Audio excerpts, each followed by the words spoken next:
Hello, and good evening to everyone joining in from India, and a good morning to those joining from the United States. I'm Aparna Pande at the Hudson Institute, and I welcome all of you on behalf of both Takshashila Institution and Hudson Institute. Before we start the program, I'd like to sort of inform all of you who are here a little bit about both think tanks. Hudson Institute was founded in 1961 by strategist Herman Kahn. Hudson is focused on helping to manage strategic transitions to the future through interdisciplinary studies in defense, international relations, economics, healthcare, technology, culture, and law. Our collaborators, the Takshashila Institution, is an independent center for research and education in public policy. Takshashila is an independent, non-partisan think tank, and they are concerned with how India shapes the world and how the world shapes India in return. This is the fifth in our six-part discussion series, the China Challenge. Our aim in these conversations is to answer one key question: how can India and the United States respond to China's increasing assertiveness and growing global ambitions? The format we are using in these conversations is what is referred to as a deep webinar. These are thoughtfully curated conversations that bring together great panelists with discussants from diverse backgrounds. We also encourage audience participation, so please feel free to pose your questions in the Q&A feature. The focus of today's panel is Belt and Road Asia's Destiny? And we are fortunate to have with us today two excellent speakers. Ambassador Vijay Gokhale retired this January as Foreign Secretary, Government of India. Ambassador Gokhale had a 3-decade-long career in the Indian Foreign Service and served as ambassador to China, Germany, High Commissioner to Malaysia, and also served in Hong Kong, Hanoi, and New York. Dr. John Lee is my colleague, though based in Sydney. He's a senior fellow at Hudson, and he served as National Security Advisor to former Australian Foreign Minister Julie Bishop, and was the principal advisor on Asia and for Indo-Pacific. Warm welcome to both Ambassador Gokhale and Dr. Lee. Joining them are our three discussants.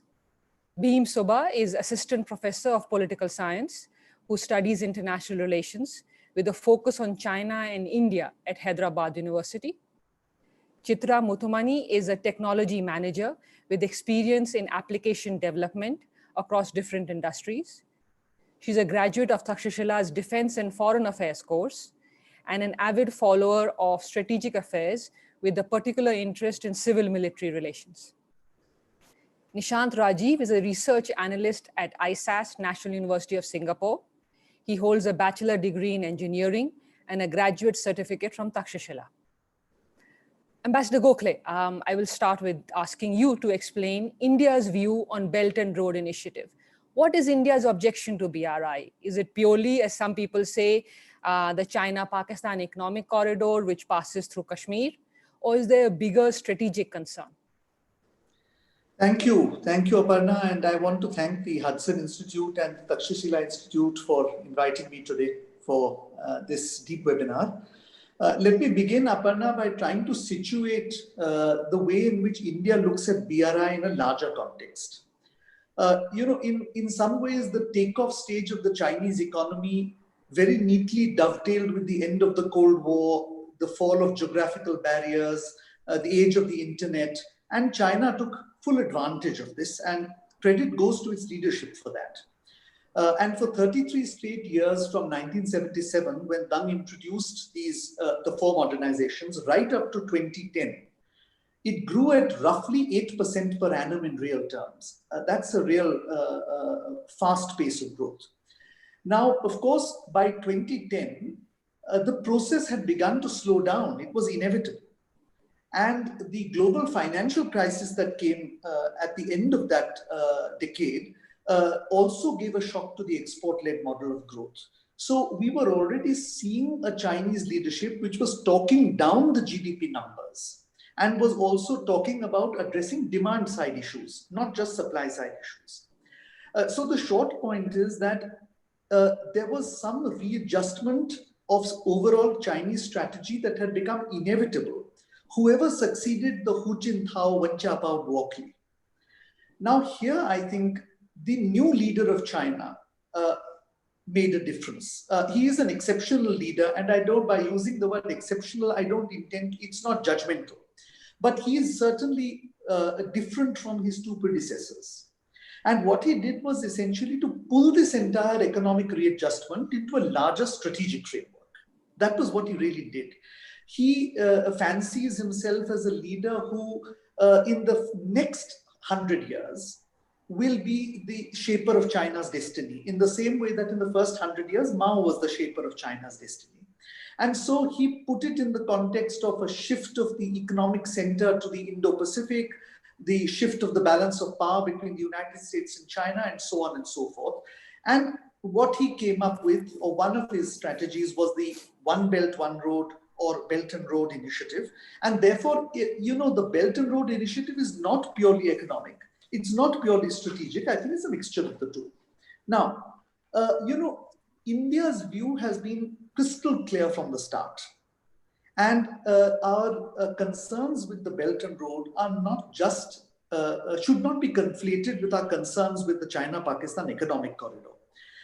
There were a few good reasons we felt why we must, advocate caution. First, of course, was the fact that this was a unilateral initiative. There was no consultation, much less consensus. And you know, it is interesting because when the Chinese always speak of consensus, their idea of consensus is everybody. Even if one person objects, there is no consensus. We've seen it whether it is in the UN reforms or whether it is on India's case in the nuclear suppliers group and so on. So on the other hand, of course, this initiative was not a consultative process. That concerned us. Secondly, the title itself, and the original title was One Belt, One Road, and in Chinese it is still Yi Tai Yi Lu, which literally translates into One Belt, One Road, gave us the impression that this was a hub and spokes concept. So it wasn't simply that China was looking for export models or that it was trying to relocate lower-end manufacturing. We felt it was a strategy to integrate the Indo-Pacific into the Chinese economy in a one-way flow. Now, coming out of this was a third concern, and that is where there is an attempt to create a Sino-centric system of trade, technology, finance, and infrastructure, and where the system itself is opaque and somewhat outside the globally acceptable rules of business. It effectively means not only a promotion of China's interests, but ultimately the exclusion of others. Because essentially what we felt Belt and Road was doing was creating a separate set of standards, specifications, customs procedures, and so on, which would prohibit Indian companies, and I presume the rest of the world's companies too, from ultimately competing there. And that was a concern. It also, to some extent, among some sections of the decision makers, was the fact that it was leading to a decline in the influence of other countries in the region, but most notably that of the United States. And many countries were of the view, and India is certainly veering around to that view, that the United States is a positive stabilizing influence in this region. And therefore, it is not desirable that we see its influence going into recession. And now there was one other final reason, and that of course is the debt issue, which I think is now fairly obvious, but wasn't obvious in 2017. A large number of countries where the sovereign rating is junk, or in some cases don't even have a sovereign rating, like Laos, for instance, were being loaned large amounts of money. Now, of course, financial repayment is one issue, and one could argue that that is a problem for the Laotians or the Sri Lankans. But it led to political instability and violence. That in turn leads in many cases to an adverse impact on the regional economy, and in some cases to an impact on strategic stability, especially when it is countries like the Maldives, Seychelles, Djibouti. These are countries sitting astride the global sea lanes of communication. Any attempt to destabilize them or to change the balance of power or to build a base or this has an impact which is not just regional, it's global. So these were our general concerns about the Belt and Road. And added to this was the concern about China's disregard for territorial integrity and sovereignty when it makes such a song and dance about it, when it comes to its own issues relating to sovereignty and territorial integrity. So I just want to put it in this framework that CPEC was not the reason for our concern, or rather the sole reason for our concern. There are deeper concerns with the concept itself and the way it's being implemented, but of course CPEC is a major part of that concern. So I think that sort of puts it in perspective.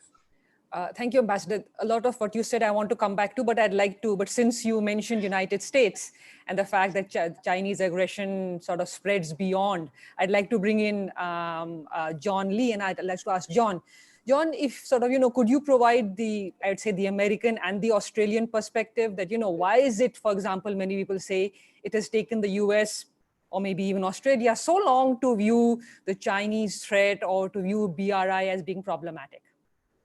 Thank you, Aparna, and delighted to be on the panel with you, Ambassador, and thank you for all those who have signed in. I'll focus on the American side first and perhaps go back to the Australia side later in the conversation if there's time. And in terms of why I think the United States have taken relatively long to understand and realize, challenge the BRI, let me give you 2 or 3 reasons. First, as we all know, the BRI was introduced to the world around 2012 when Barack Obama was in power. And here I'm making not a partisan political point, but more observation about what I saw about American foreign policy.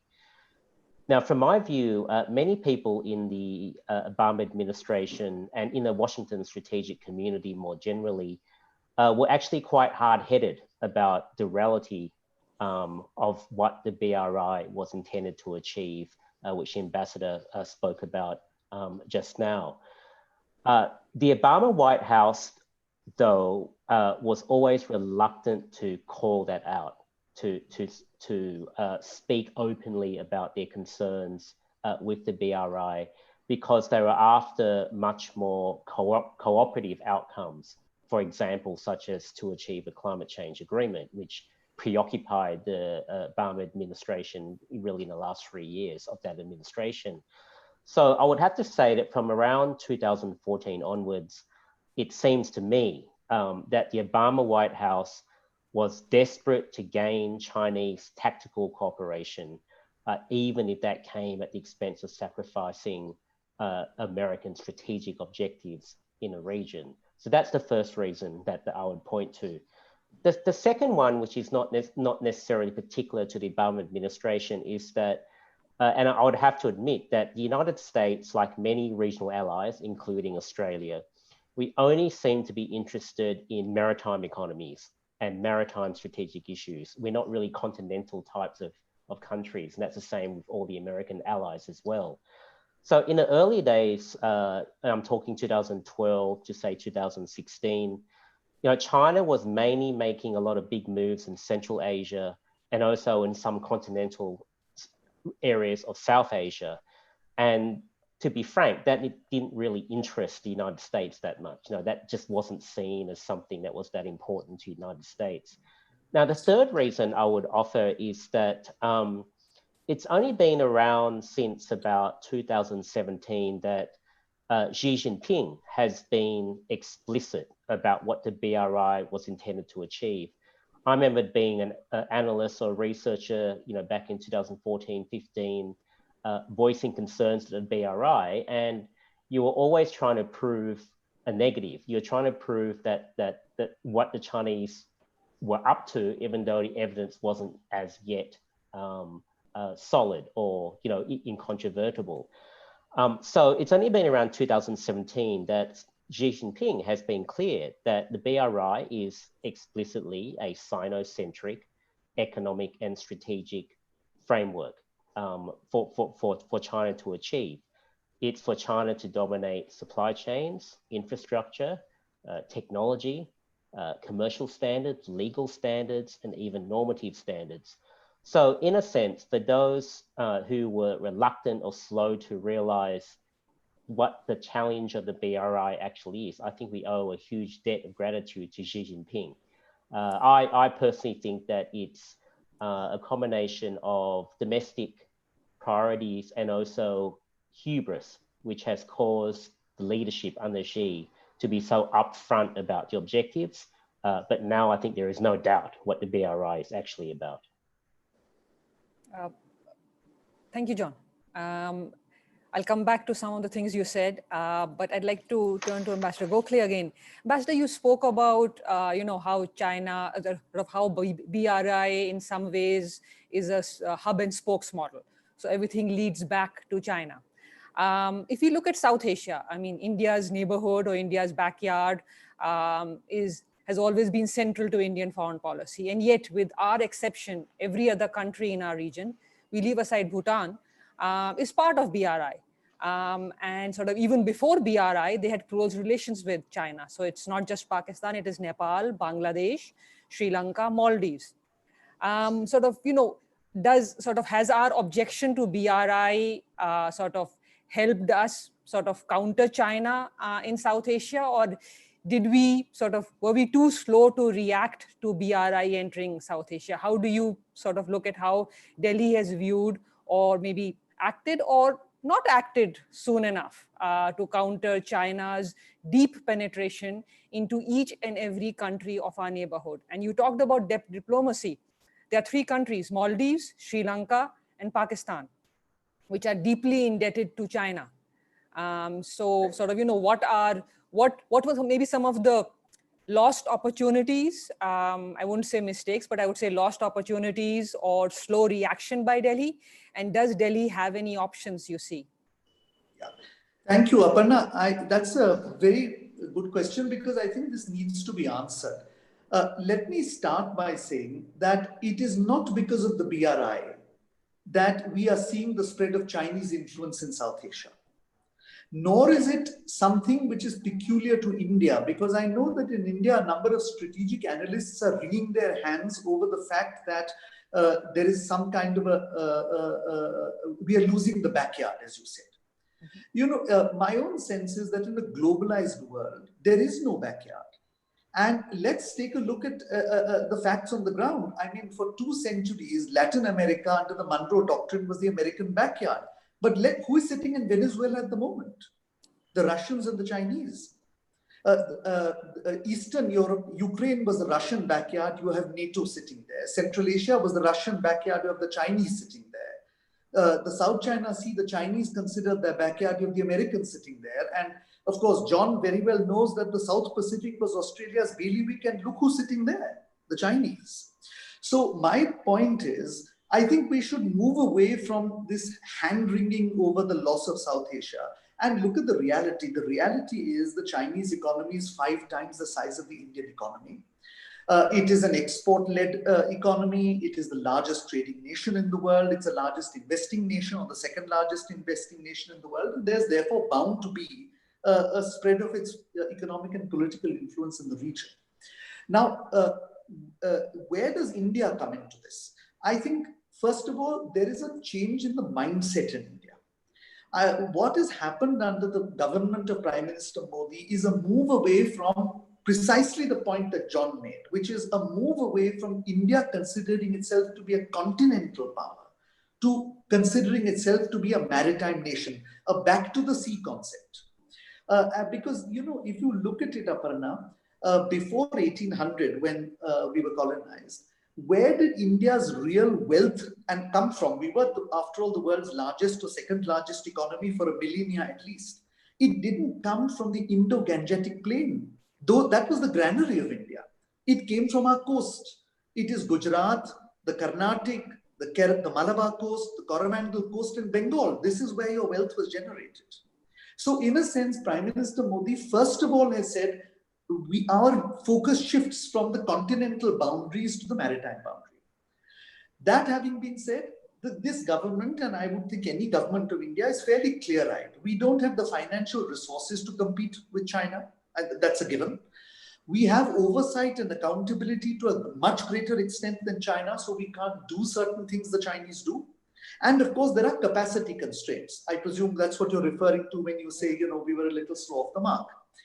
But I think on the other hand, what we are trying to do in a limited way on our own is put an example to countries which are otherwise looking at the Chinese model, and that is we are functioning on 4 principles. Firstly, we say it should be demand driven. In other words, we are not going to tell you that you need to build a bridge between 2 islands. If you feel the need to build that bridge, we are with you. Second, of course, it's consultative, which is part of being demand driven. The third is it's transparent. And by that, I mean that, of course, there is tendering limited. The Indian model is for Indian companies only. But more important, it is participative. In other words, the local businessmen, the local government, and so on also participate in this process, not just for employment, but even for supply of equipment and material, which is not so in the Chinese case. Sometimes there is no chance for the local businessman to source it. And fourthly, of course, it has to be consonant with the principles of sovereignty and territorial integrity. So within this, essentially, we have focused on trying to build connectivities, whether it is in terms of restoration of air links with many of these countries. We have just started for the first time a ferry service between the Indian mainland and the Maldives just last week. Rail services have started between Bangladesh and India, and between Nepal and India recently, both of which were built by us. Inland waterways are being developed so that Nepal has an outlet to the sea, not dependent just on the railways. Gas pipelines are being built, India, Nepal, energy, hydroelectric. So there are several projects. I fully admit, myself, of course, having been the head of the diplomatic service, that there are lacunae. But our own sort of role as a developer or as a partner in development is pretty recent. It's just 10 or 12 years old. So obviously we've made some mistakes along the way. But I think essentially what we've done now is learned from those mistakes, firstly. Secondly, we've tried to focus much more on a larger neighborhood, not just on South Asia as defined traditionally by the British Empire. And thirdly, we are actually now partnering other countries. So the US, Japan, France, Australia, and others, Singapore, we are willing to partner them. And the model we feel is best is we don't do a project jointly because our tendering procedures are different from the Australian or French or American ones. We take a project, for instance, a hospital, and one country could do the building part, the infrastructure part. And another country or countries could contribute the soft infrastructure within the hospital, whether it is technology or training of doctors and so on. So I think that's really what we are aiming to do. I do admit that at the moment, for any dispassionate observer, the BRI seems to be just a roller coaster. But I think that we have not got a proper assessment yet of what COVID has done to BRI. Not just in terms of pushing countries into debt and therefore being unable to pay it, but also the impact on the Chinese financial system. Because ultimately loans are all from the state banks, the ICBC, the China Construction Bank, China Bank for Development, and so on. And these are in the billions of dollars. So some impact has to come from non-performing assets on these banks as well. So I think that needs to be studied. And my own sense is the Chinese will be forced to adjust. I don't think a pre-2019 approach to BRI will be a post-2021 approach. I think China is also looking at it. But I do agree that we need to do more with our partners, at least to provide a viable alternative. Thank you, Ambassador. I'll come back to some of the points you raised. Especially, I want to talk about the, not just the economic dimensions of BRI, but maybe the military, defense, and the strategic ones. But let me first turn to John, because I want to bring him in and ask him. John, you sort of, explained extremely well how the US viewed BRI in such a long time. But you've written a number of reports on the Indo-Pacific. You've written about the countries of, not just ASEAN, but the sort of, countries in the Pacific region and how they have viewed BRI. Many American allies did sign on to BRI. Many American allies viewed BRI as, sort of an economic Marshall Plan. There were many who spoke about it in that context.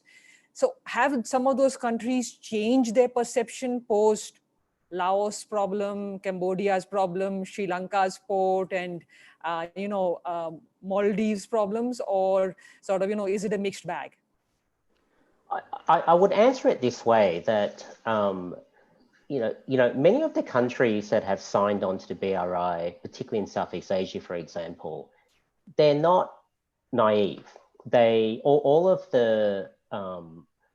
the things we're saying now, they're well aware of. So the question really is, why isn't there more overt resistance to the BRI from many countries? As I mentioned, China's use of coercion isn't a secret, and China's use of coercion in all forms, military, economic, diplomatic, even personal, it's well known. If you speak to the Southeast Asians, they will tell you that it's not often a pleasant experience, doing politics or diplomacy with the Chinese. But I think it's important to say with China, China doesn't just use coercion, and it's also not as simple as just outright economic seduction. And let me tell you what I've observed looking at what China's been doing in Southeast Asia, but also to some extent the South Pacific or the Pacific Island countries, or particularly the messaging that China offers. What's interesting is when China was trying to promote the BRI to Australia, they promoted it as this very benign, it wasn't China-centric, it was just about win-win economic relationships. That's how China promotes it to countries like Australia, United States, I suspect India, Japan. But that's not how they promote it to the Southeast Asians or the South Pacific Island countries, the smaller countries. What is interesting is that Beijing is not at all apologetic that the BRI is intentionally China-centric, or even that China will be the primary beneficiary of the BRI. In selling the virtues of what you might call a hierarchical Chinese-centric economic strategic order, the main drawcard that Beijing offers these countries in terms of the messaging is the guarantee of benefits to smaller states. And yes, China will contrast this guarantee of benefits to, for example, something like the free and open Indo-Pacific, which the Quad countries all buy into, this so-called liberal rules-based order, which only provides rules of competition. So China will say, if you buy into the FOIP, it all sounds good, but it will create winners and losers based on competitive market-based principles and fair contests. And the likelihood is you probably won't win out because there'll be more competitive economies and firms than you. But what Beijing says is that the Chinese system will guarantee you benefits if you embrace this Sino-centric order. So this is why China very deliberately and very openly describes trade and investment with these countries not as win-win, but as largesse. And it speaks very dismissively of the impersonal market forces that drive US, Japanese, Australian, a lot of Indian activity, the demand-based activity which the ambassador spoke about. So the point the Chinese are making to these smaller countries is this, that only by submitting to a Sino-centric world can you receive this largesse for yourself. And, I have to say, in many cases, it works, especially in countries ruled by governments or regimes that are fragile, that need an immediate affirmation that they're delivering a tangible, immediate outcome for the economy. That's China's strength. And I think that is part of the puzzle of why these countries, despite the immense distrust of China, buy into what China's offering. Yeah. Thank you, John. We have had a few questions on sort of two key issues. And so I'll sort of pose the questions to both of you. One is on India's sort of policy towards RCEP. So maybe Ambassador, I'll ask you to start with that, and I'll ask John to add in that, how does India view RCEP? What is India's, objection to RCEP? And there are those who say, it is strategic, it's not economic, but maybe you could elaborate on that. And the second question, but I'd like John to pitch in as well. Second question is on people are asking that is it worthwhile for India to side totally with the United States?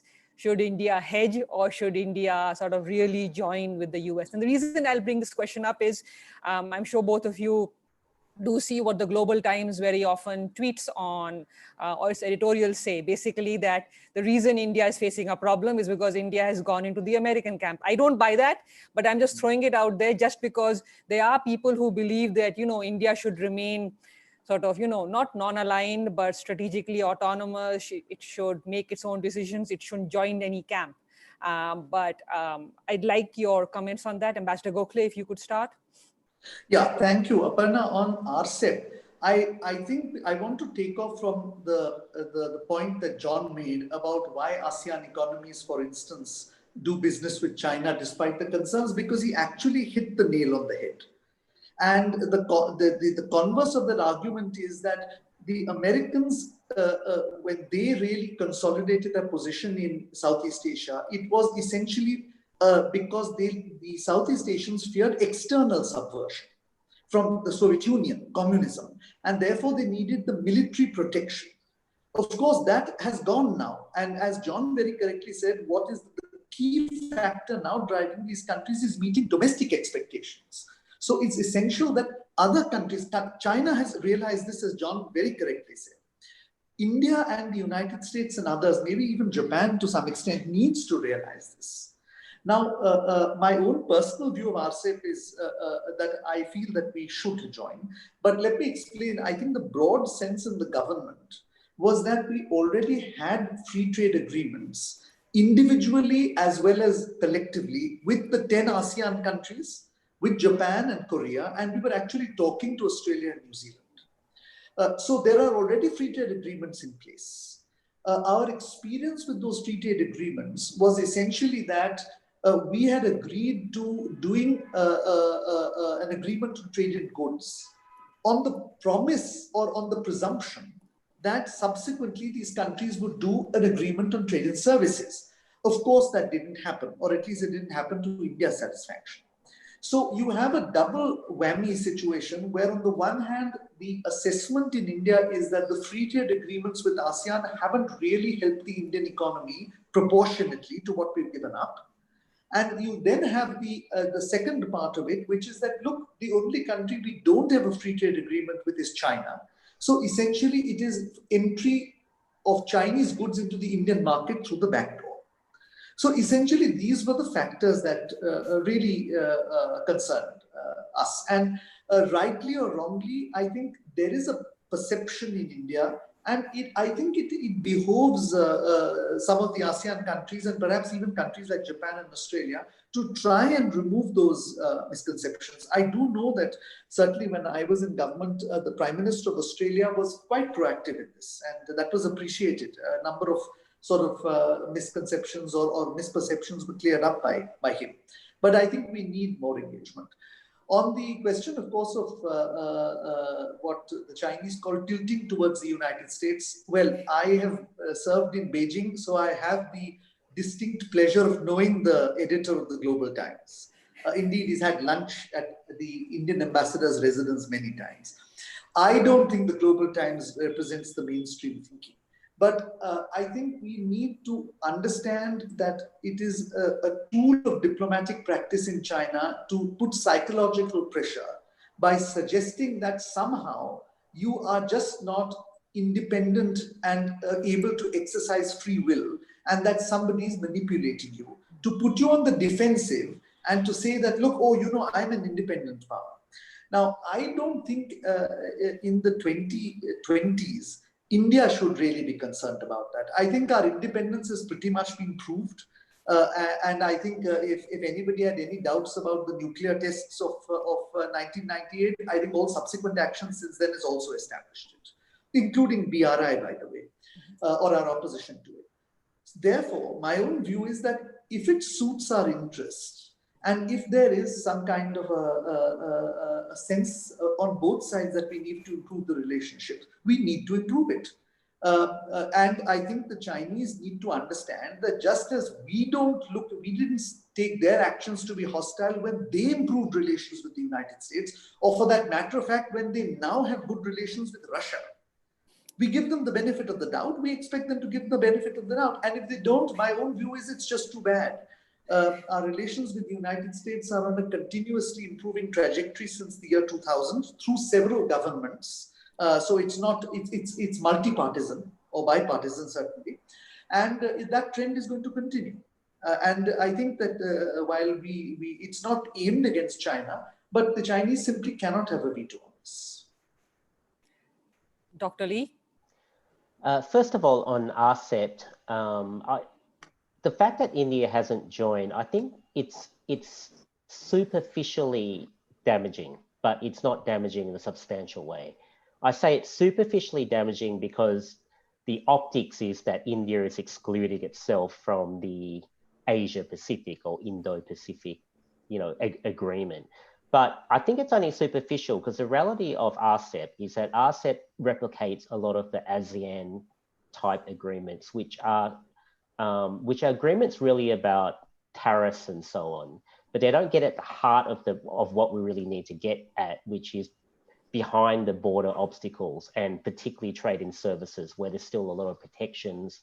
It doesn't get at the regulatory obstacles that countries use to still protect their domestic markets. So what I'm trying to say is that RCEP to me is not a high quality trade agreement. Australia joined RCEP, but we have no real great expectation of RCEP. It's just something you do because everyone else did. India is just being India and it hasn't joined it. But I don't really see it as having a substantive impact on Indian economy.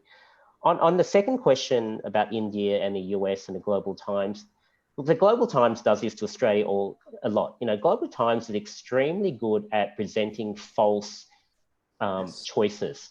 You either become a full ally of the United States or you have nothing to do with them, right? That's the only two options. Exactly. And clearly, India is not going to be an ally of the United States in the classical sense, but clearly it is actually China in many respects that's driving India and the United States closer together. So it makes perfect strategic and tactical sense for the Indians to be doing what they're doing. Just very quickly, I remember when the Quad 2.0 was starting up again. Outwardly, the Global Times and the Chinese government were very dismissive. The Quad will amount to nothing, it's froth and bubble, all this sort of thing.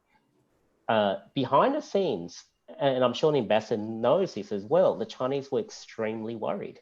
Yes. So the Chinese are extremely worried about countries not necessarily becoming allies, but cooperating against Chinese interests. So India is actually increasing the options and the leverage for itself, and it's not giving anything that it doesn't want to give to the United States. So I see perfect sense in what India and the US are doing currently. Thank you, Ambassador Gokhale and John. I'll actually now bring in our discussants. I'll start with Chitra. Chitra, if you could make your comment and ask your question to either or both panelists. Yeah, hi. Thank you. Thanks, Aparna. My question is on the Quad Alliance, and John did talk about that. So really, there's been a lot of negative press in China, and China does have insecurities, right? So my question really is why, how can India leverage this framework or this alliance? Or, we also saw the Blue Dot Network, right? That was the latest framework, if you will, right? So how do we use these better to counteract China's rapidly growing geopolitical and military footprint? And as a follow-up to that, I want to understand if this alliance can sustain and withstand any changes in administration in all these nations, right? In the Quad nations, in the 4 nations, and not become dormant or lose potency with a softer foreign policy towards China. Would you like me to start, John, or would you like to start? Sure, you start, and I'll Okay. follow on. So thank you, Chitra. I want to make 2 or 3 points. Firstly, we need to understand the sequencing here. When Quad 1.0 began, because John spoke of Quad 2.0. So when Quad 1.0 began in 2007, It was a very vague concept, a meeting of four countries which had cooperated during the tsunami of 2004 and were looking for some space to work together. The Chinese reaction was disproportionate. They actually talked of an Asian NATO. Now, NATO is a formal military alliance between countries where military forces and weapons of one country are stationed on the soil of another, aimed at a particular enemy or adversary. Where was this at all a part of Quad? And therefore, the matter we need to look into is, why was the Chinese reaction disproportionate? To my mind, the Chinese reaction was disproportionate because, in fact, right from the year 2000, they were already contemplating a major naval expansion.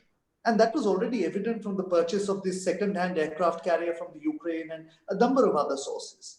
Now, they fully expected that between the war on terror and the global financial crisis, this would all slip under the radar. And therefore, when Quad came to be formed, there was real concern on the Chinese side that their plans would be derailed. And that is why there was such a sharp and disproportionate response. Now, the point I'm making here is that we need to counter propaganda which suggests that Chinese naval expansion or Chinese maritime activity is a consequence of Quad. Because it isn't. Quad 2.0, on the other hand, is very possibly a consequence of Chinese naval expansion and Chinese maritime activity. But unless we correct this perception, China's propaganda that Quad somehow is going to lead to conflict in the South China Sea or in the Indian Ocean seems to be gaining currency. So that's one point. Secondly, at the moment, Quad Chitra, we should separate Quad from the Indo-Pacific. And this I want to specifically do because China again wants to conflate the two.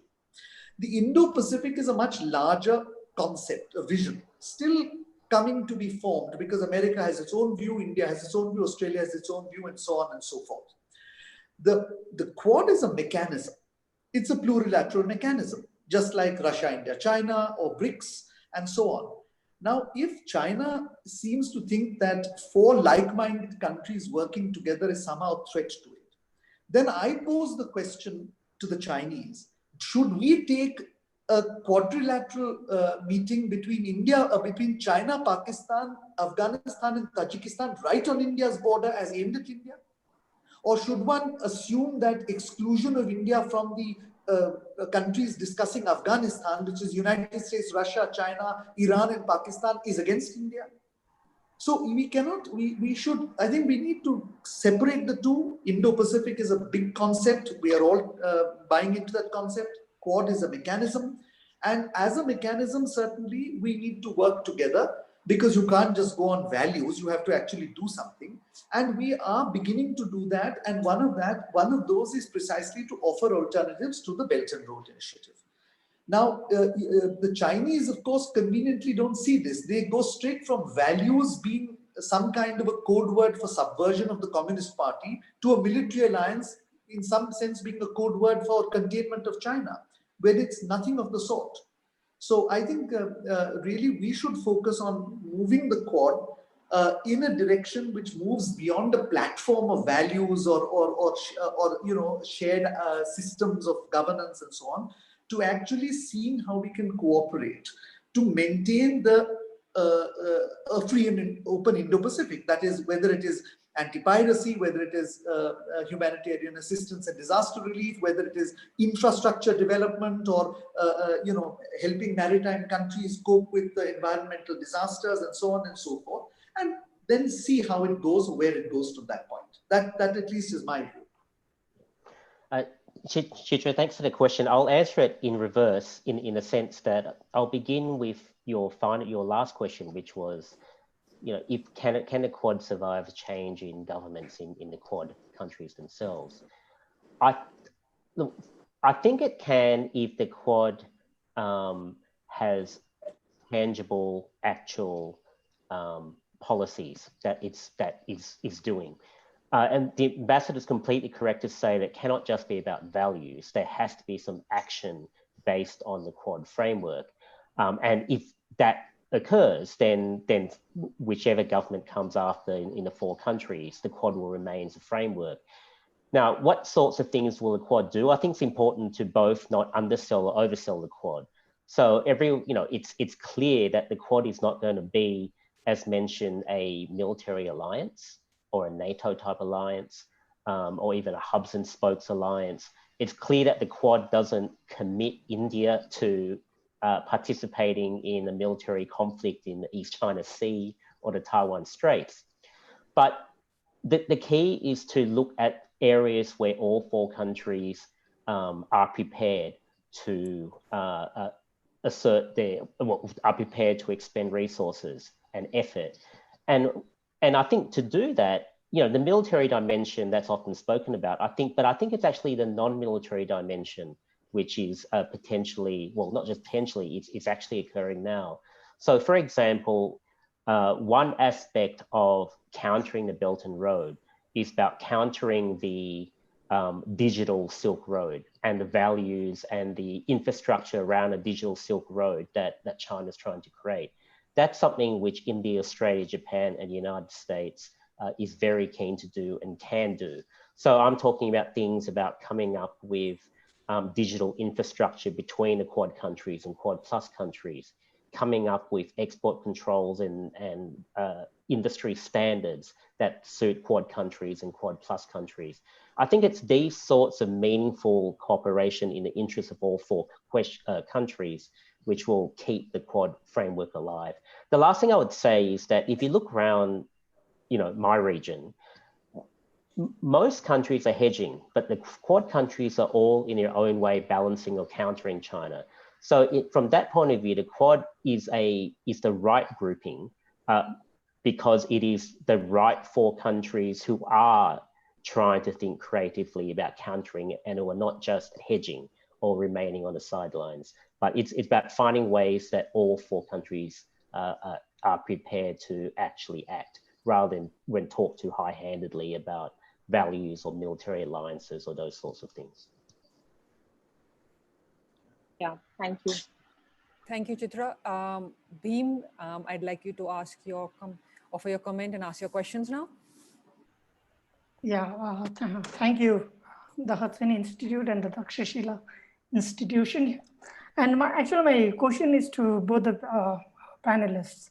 And I would like to ask Ambassador Gokhale with regard to your earlier remarks. I think the very first remark that you made that India is not as a part of BRI, not with regard to economic or just geostrategy. So my question is to you is do you think that it is more ideological also? Because as there is a statement, in the just earlier response, you talk about Quad, and in the Quad, you have a lot of liberal democratic countries that have. So is it that India has that, concern?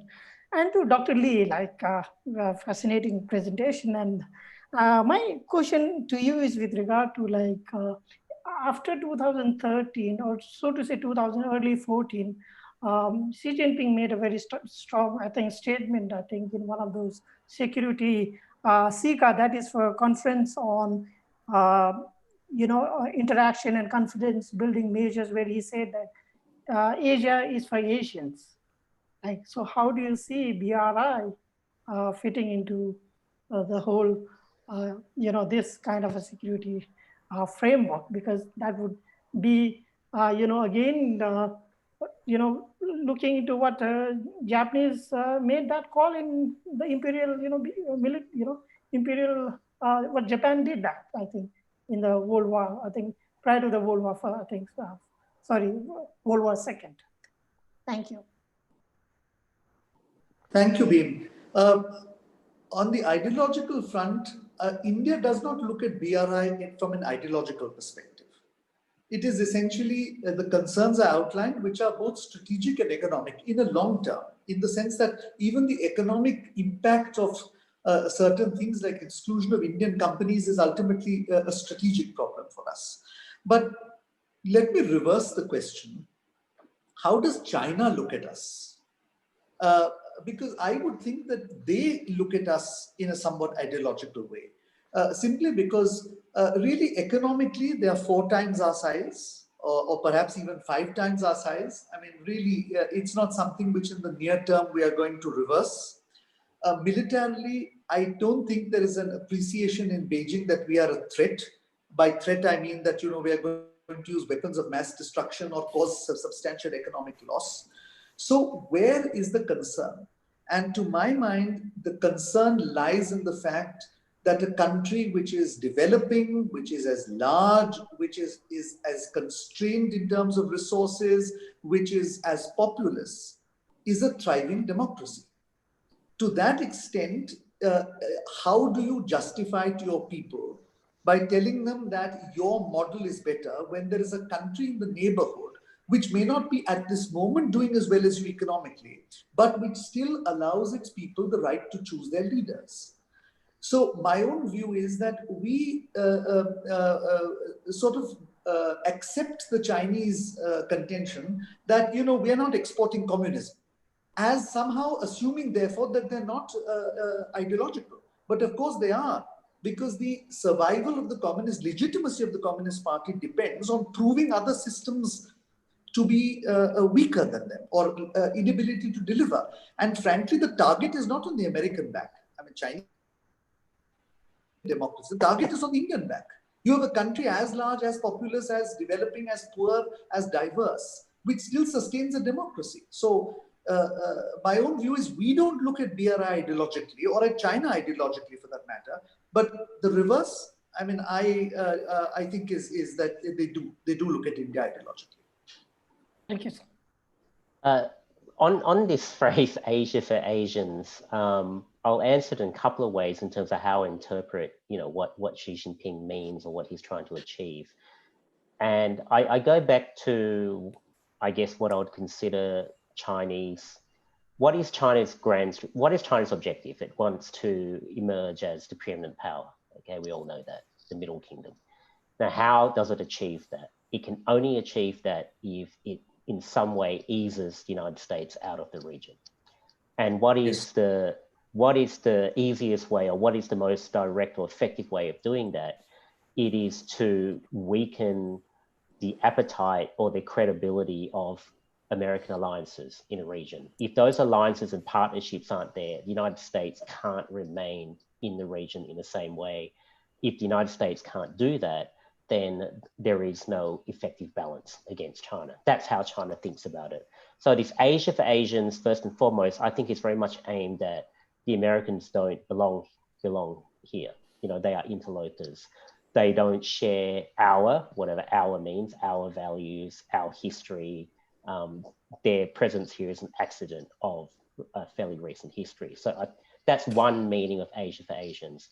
The second meaning is, and I know this came before the free and open Indo-Pacific discussion in the United States, but this goes back to the BRI as well. I think, China's not necessarily trying to export its ideology in the sense that it wants all countries in its periphery to be run by the Communist Party, but it wants the BRI region to work like it works, like the Chinese political economy works.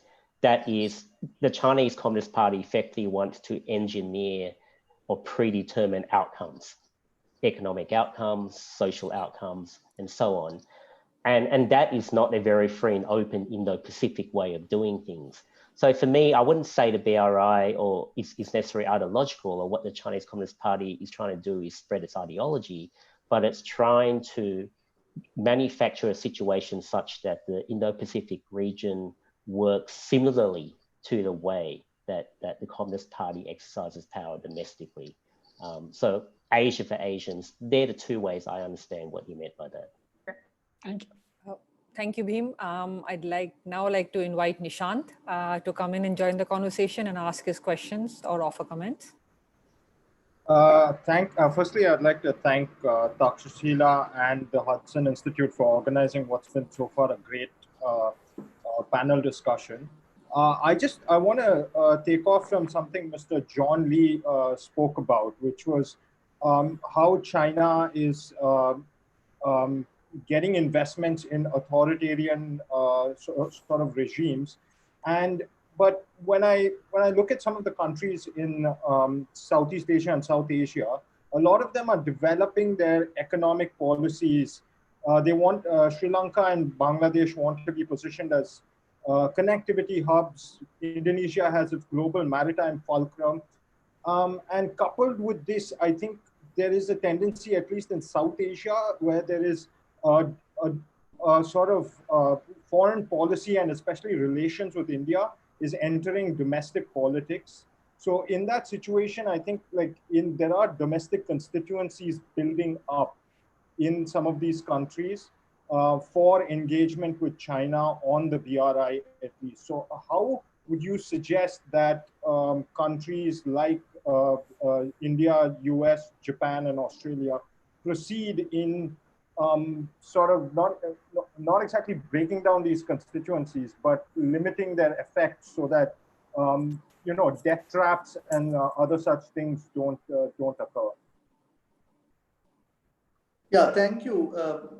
The proof of the pudding is in the eating, basically.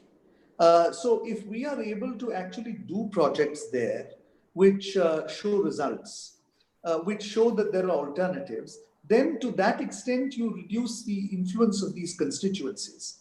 For instance, I think in the case of the Maldives, where for a time when President Yamin was the leader, the Chinese had virtually subverted the system. Even to the extent that the free trade agreement was passed with less than half the members of parliament. The subsequent actions that the government of India, for instance, has taken with the new government in terms of delivery of projects or in terms of starting up projects which are of interest to those countries has undoubtedly had a role in, at least assuaging those constituencies who felt that it was either China or nothing. And now, of course, I think in a democracy, it's only natural to have constituencies, and this is bound to happen. So since we are largely surrounded by democracies, we should expect that and we should work with them. But I also leave you with the thought that as China gets more and more economically involved in the region, it is going to encounter the same set of problems that we are encountering. Because ultimately, if you invest $15 billion in a country, there is vested interest that you create politically and economically, whether the railway line goes through my constituency or not, whether the road goes to contractors who know me or not.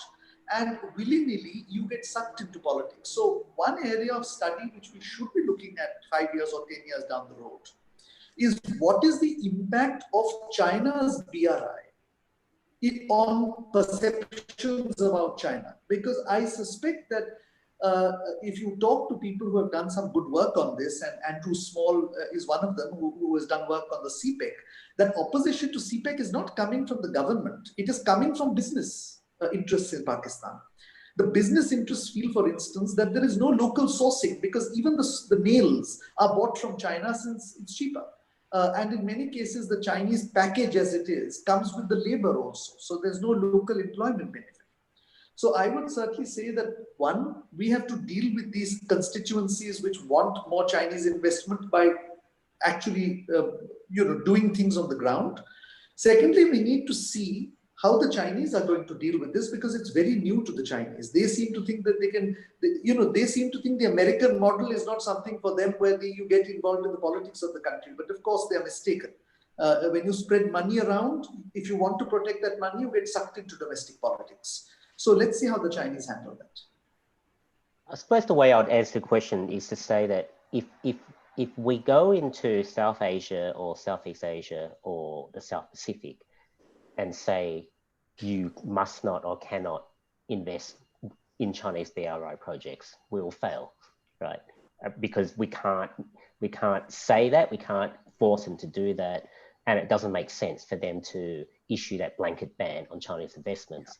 But what we want to achieve is a situation where we have agreement on how investment projects are tendered, are decided, the standards of transparency with these projects. And if we do that, I think that we will, in a quite an organic way, effectively counter the BRI. I mean, you see that in a lot of Southeast Asian countries where it's not a well-known fact that Japanese are the largest investors, not the Chinese in Southeast Asia.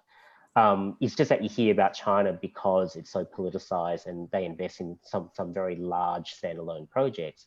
But the point I'm making is that if you encourage investment partners to be sensitive to demand-driven signals, price-driven signals, market-driven signals, then you don't have to ask them to ban the Chinese. It actually means that you immediately start from a position of relative advantage. And even if there are Chinese projects occurring, that the key is to ensure that they don't enter into broad agreements that effectively lock out other players. That's what we're trying to achieve. Not to eliminate Chinese investment, but to ensure that China can't lock out any other country or any other firm from projects in those sorts of countries. Thank you, Nishant. The audience has sent a number of questions, so I'll try and collate them. The first question people have, and it's addressed to both Ambassador Gokhale and John, is the question on string of pearls. And, is BRI the new string of pearls? And here what I'd like to sort of ask both of you is, we've talked a lot on the economic dimension of BRI or the economic strategic dimension, but, maybe a little discussion on the military, because a lot of the infrastructure China has built is not just hubs and spokes in the form of stuff going back to China or China exporting, but also dual-use technology, dual-use infrastructure. So the ports can become bases. And if you're looking at India, then from India's point of view, Gwadar, Hambantota, and the Chinese submarines and Chinese naval presence in the Indian Ocean region is a bigger problem for India. So sort of, if either of you could answer, is BRI in some ways another form of string of pearls? Should sort of, and sort of what would, or sort of, how does India look at the military defense dimension of BRI? Okay, maybe John can take this first. Okay. I was hoping to ride on your back, but I'll try my best.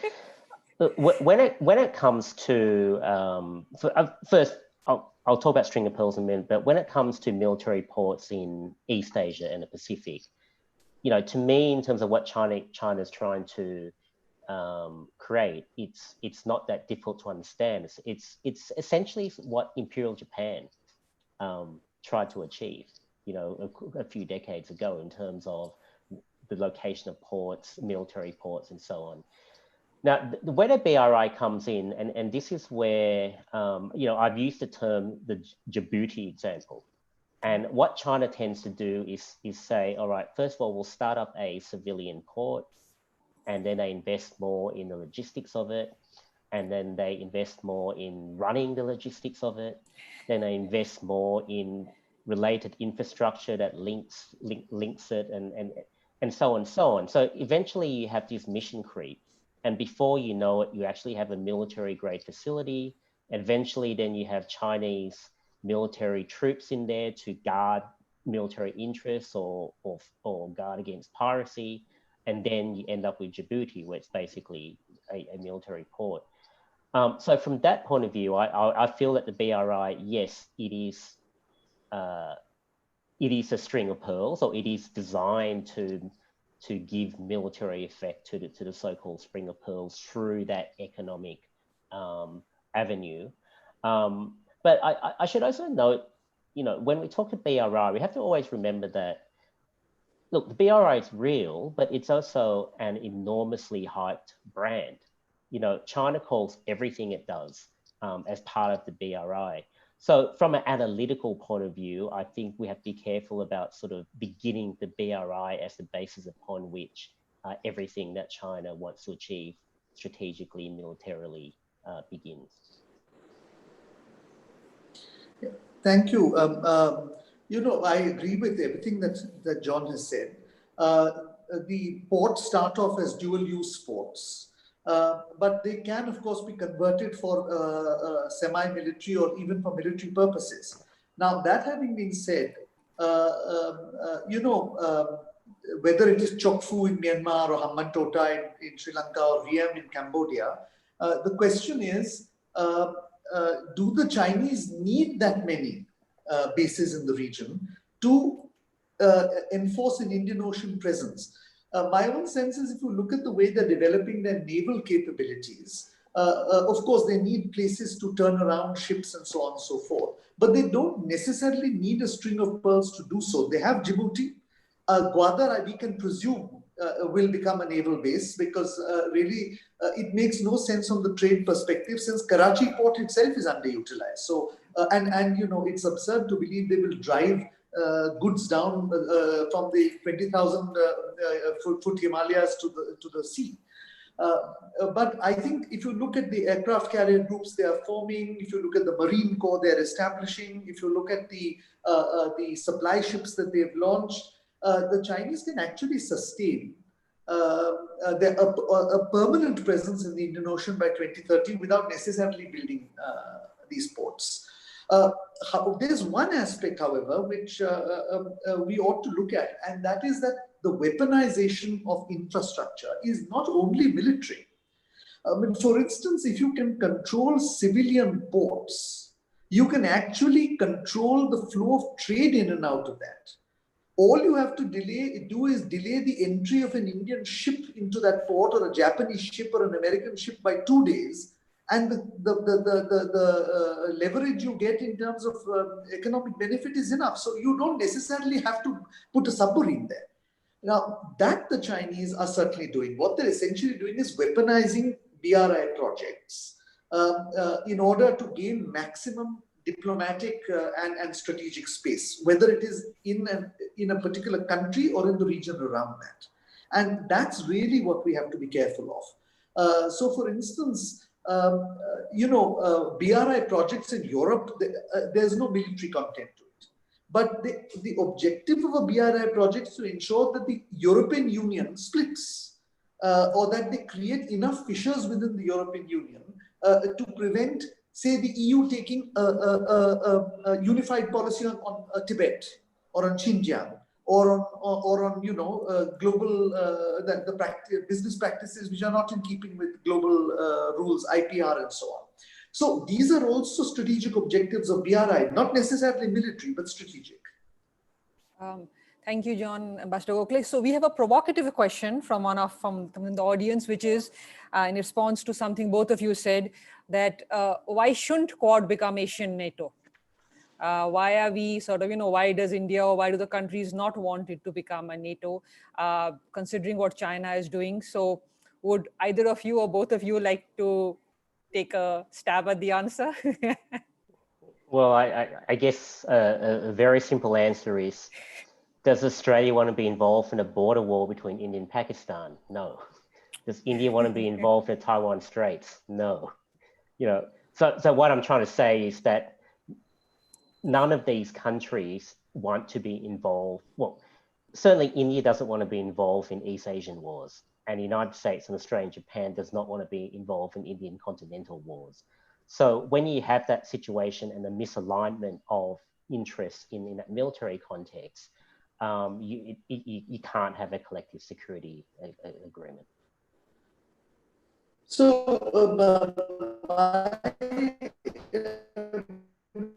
short response, Aparna, is that none 5 or 10 years. I mean, if anyone was to predict in 2000 that we would have signed the nuclear deal with the United States, she or he might have been sort of chased out of the room. But the point here is, I think a lot of it will depend on China's behavior. Get out of the mindset that the Chinese are keen on putting, which is that, they react to everything that everybody else does. That's not correct. They're doing many things to which we are reacting. So we need to put the onus on them as well. That because you have a grouping of 4 or 5 or 6 countries which share similar values or even do similar actions, that this is some ways a threat to China. In some ways, what China does is going to determine whether these four countries actually move into a relationship. Now, obviously, alliance is something which I find it difficult to visualize from the Indian perspective, simply because we are extremely, we are still influenced by, the way we were colonized. I mean, it all started out innocently, trade, military, and then one fine day you lost your independence. So I think that mindset is still there in India. But I mean, if China continues to behave in an aggressive fashion, in an assertive fashion, in an unreasonable fashion, it is difficult to say where the four countries or more may reach in this situation. Thank you, Ambassador. Thank you, John.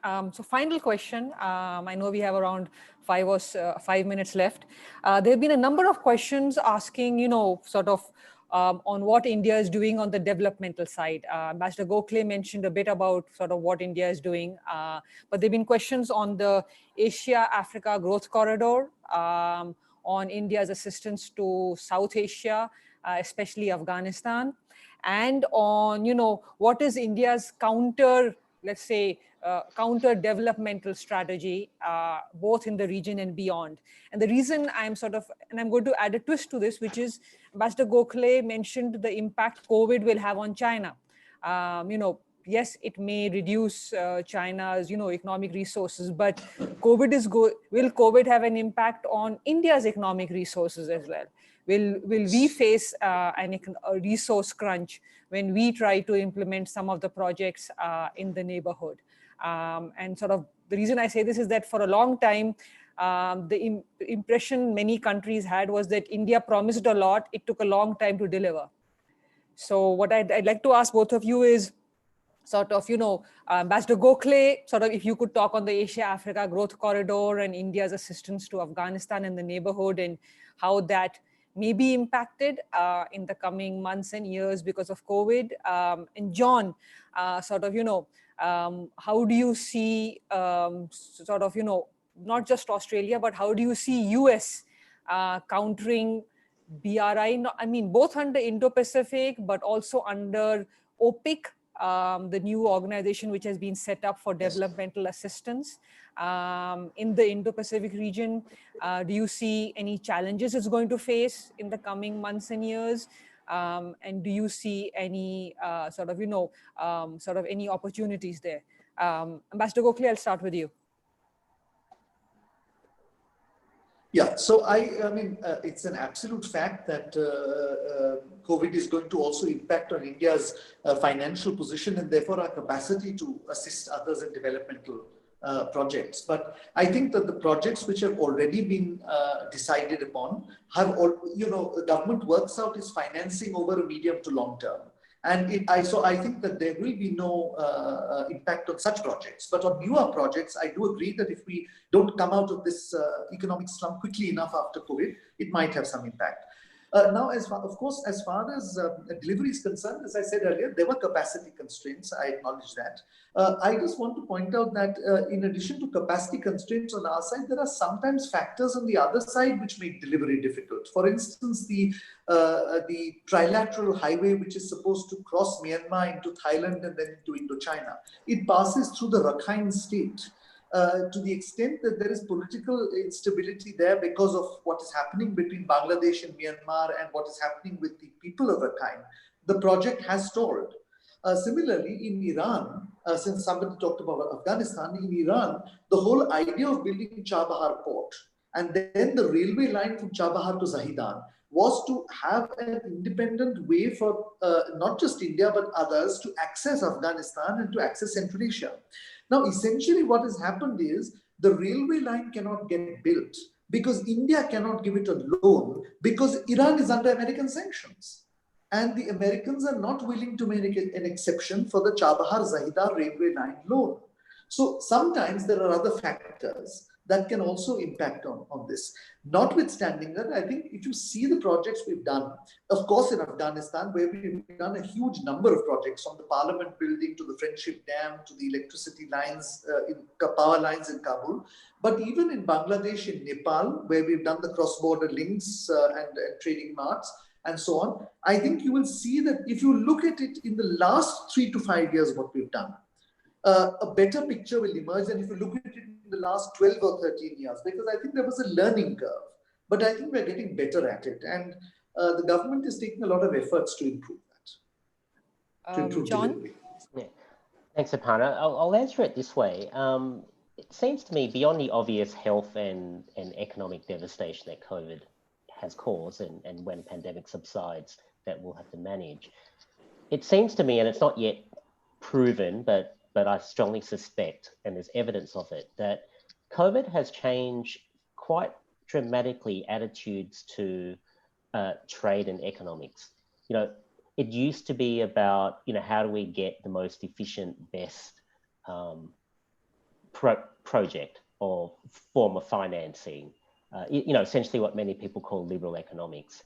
Now the conversation has shifted very much to economic resilience, security of supply chains, safe supply chains versus unsafe supply chains, all those sorts of things, reliable economic partners, those sorts of things. And this conversation is particularly strong now, I note, in Southeast Asia. Indonesia, Malaysia, even Singapore are having that same conversation. Even Australia is having this same conversation. It's no longer about unfettered economic globalization. The point I'm making is that whether China or whether our collective countries respond better to that will determine a lot. So, for example, I think we have to slightly tailor the free and open Indo-Pacific message to not just talk about free and open markets, but actually talk about how to build resilient economies. Why FOIP is better for resilient economies, for safe supply chains, for diversification, all those sorts of things. If we don't do that and we go back to just hammering, the message of 12 months ago, which is market-based principles and so on, I actually think that China, there will be opportunities for China. Yeah. Thank you, John. Thank you, Ambassador Gokhale. We actually run over, but I'd like to thank both Ambassador Gokhale and John for today, as well as our discussants, Bhim, Chitra, and Nishant. And I'd like everyone to know that our final and our 6th webinar is next Friday, and that's going to be on countering Beijing's military strategy. You can register online, and I hope all of you have a wonderful evening. Thank you very much. Thank you. Thank you.